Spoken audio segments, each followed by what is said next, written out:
Құрметті Қызылорда қаласының тұрғындары және қала қонақтары, қаламыздың сол жақ жағалауы жаңадан бір үй салынып жатыр.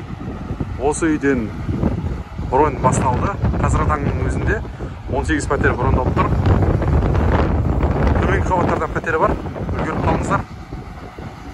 Құрылыс жұмыстарын толық аяқтау 2 айдың ішінде бітеді. Қазан айында. Салынып жатқан үйдің проектісі дәл осындай болады. Кіреберісі. Оң жағында бірінші жатын бөлме. Екінші жатын бөлме. Осы жатын бөлмеден әрі қарай балконы бар. Пәтердің жалпы аумағы шамамен 67 шаршы метрді құрайды. Әрі қарай қонақ бөлмеден лоджиясы бар. Чистовой нұсқада және черновой нұсқада беріледі. Черновой нұсқада алатын болсаңыз 1 квадрат 225 мыңнан. Әжетханасы, жуыну аймағы.